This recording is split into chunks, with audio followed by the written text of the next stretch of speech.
3 things are necessary if you want to make a thriller spy movie in the modern era: a charming hero with sharp marksmanship, a deceptive heartthrob, and of course, a vault in a Swiss banks. Not just in movies. In real life, Swiss banks have become the best friends of elites across the globe. They were even a favourite of Osama bin Laden. The rich and the corrupt believe they are untouchable. But little do they know, Swiss banks are quietly squeezing them every single day. Welcome to the Sleuthing Scams. And today we're talking about how Swiss banks scam the elites. It takes a lot of effort to bring these videos to you, so kindly hit that subscribe button.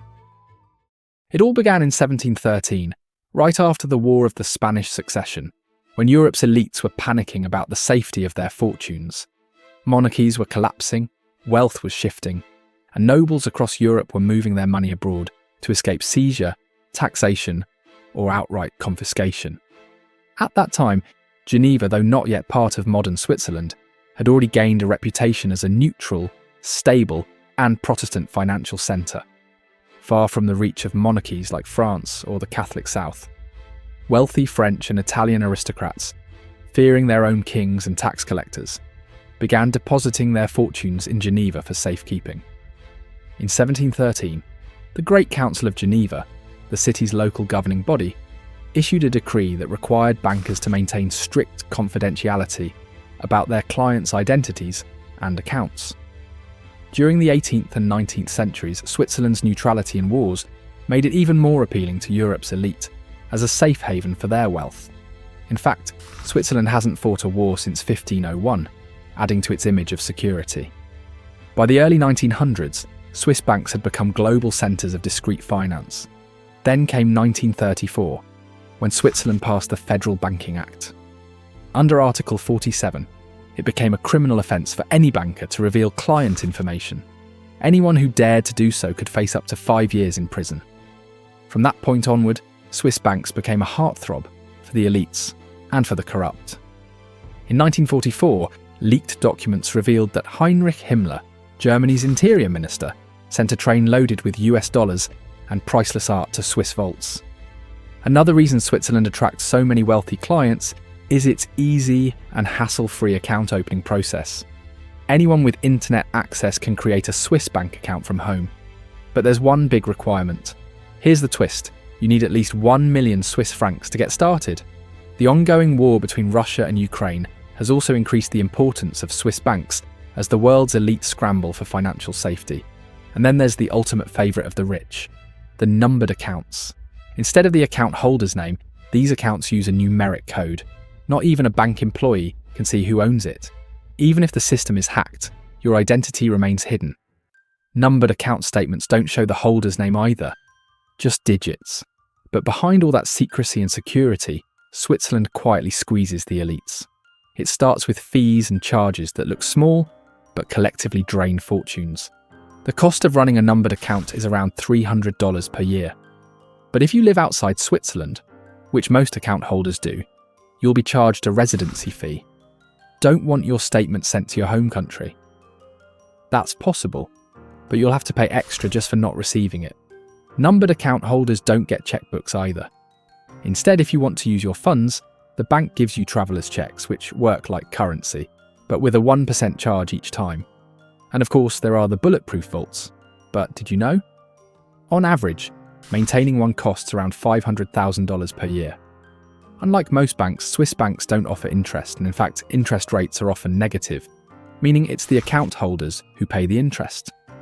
A 2019 Financial Times report revealed that some Swiss banks charged elite clients up to 3% annually in layered fees disguised under custody, consulting, and confidential service categories, often without full disclosure.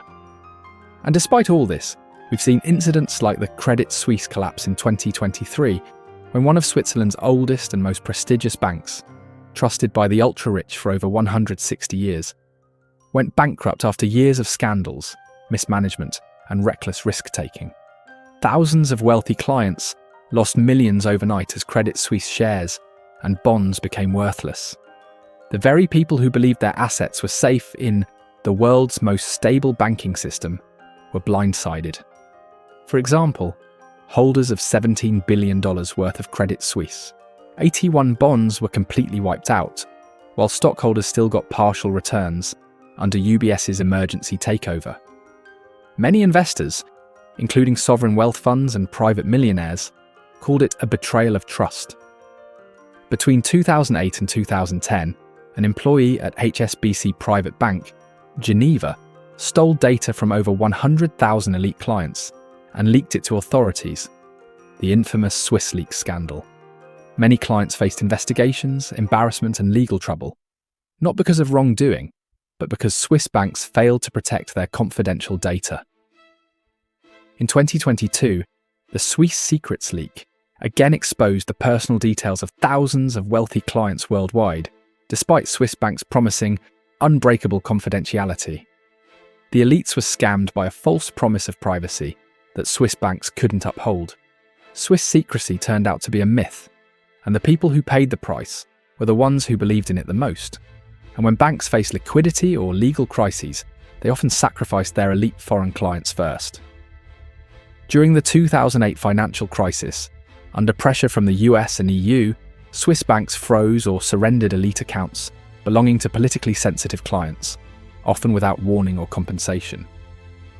UBS, for instance, handed over thousands of account records to US authorities after being fined for assisting tax evasion, betraying the very secrecy their clients were paying for. Some clients later discovered that their numbered accounts, supposedly designed to protect their identity, had been exposed in settlements, leaving them vulnerable to tax and legal consequences. Another subtle scam lies in currency manipulation and hidden conversion spreads. When elites move large sums internationally, Swiss banks often promise preferred exchange rates. But internal audits, like the 2015 UBS FX manipulation scandal, showed that private clients were actually given worse exchange rates than institutional traders, allowing banks to pocket the difference as hidden profit. Many clients never realise they're losing millions each year through small but constant currency spread manipulation. Swiss banks have mastered one psychological trick: turning trust into profit. Their entire business model depends on convincing the ultra-rich that we're the safest place on earth. And once that trust is secured, they exploit it. Swiss banks sell secrecy and safety, but quietly siphon fortunes through fees, hidden spreads and broken promises. The elite who trusted them were often the ones betrayed. Remember, apparent invulnerability can hide vulnerability. Stay skeptical, demand transparency, and never mistake silence for security. Protect your wealth with informed legal strategies. Subscribe to our channel and don't forget to click the bell icon.